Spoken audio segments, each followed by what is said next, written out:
আসসালামু আলাইকুম দর্শক, আমার এক ভাই অটো সম্পর্কে কিছু আলোচনা করবে। আপনারা মতামত দিয়ে কমেন্ট করবেন এবং এই ভিডিওটা বেশি বেশি করে শেয়ার করে দিবেন অন্যকে দেখার জন্য এবং বোঝার জন্য। বলেন ভাই, বলেন। আসসালামু আলাইকুম, আমার নাম শরীফুল ইসলাম বাবু। আমি ড্রাইভিং করি। এই ঢাকা শহরে দীর্ঘ 18 বছর গাড়ি চালাচ্ছি, কিন্তু বাস্তব কথা গুলশানের মতো জায়গায় আমার জীবনে কোনোদিন আমি অটো রিক্সা দেখিনি। হবে এও আমরা কোনোদিন ভাবিনি। বিষয় হলো যে আমি খেয়াল করতেছি যে অটো রিক্সায় গ্রামবাদ আসছে, ওদিকে গাড়ির মাল খুলে নিয়ে যাবে, যদি বেশি একটা খেয়াল আমার ওই দিকে রয়েছে। বিষয় হলো দেখেন, এটা ঢাকা ইউনিভার্সিটি একটা এলাকা, যেখানে আপনার অটোর কোনো কমতি নেই, যেটা একটা গাড়ি পার্কিং করলে হয়তো সরকার বৈধভাবে পুলিশের নো পার্কিংয়ের একটা মামলা করবে, কিন্তু এই অটো এত মানে একটাও আদেশে চাইনা অটো নেই। যা আছে ওগুলো দেখেন লো লক হোল্ডিং করে বানানো।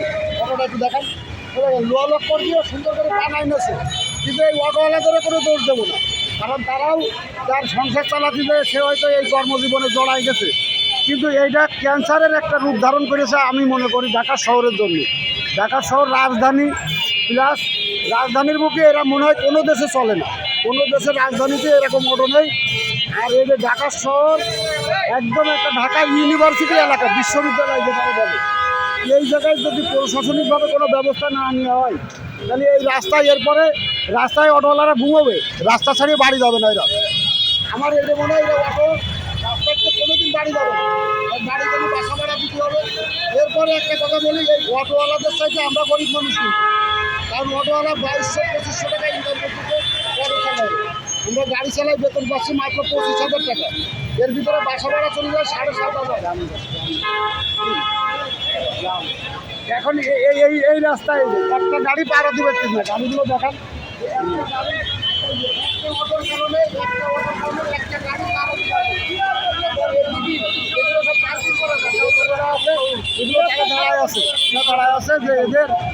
এদের হলো যাত্রীর দরকার, যে যাত্রীর দরকার তার রাস্তাটা ফুল ব্লক করে ফেলা হয়েছে।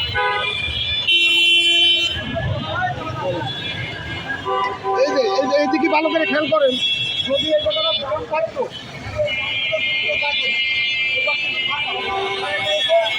গাড়ি টানতেছে, এইদিকেও রাস্তা ফাঁকা। এখন আপনার মন্তব্যটা কি, অটোগুলি কি করা উচিত?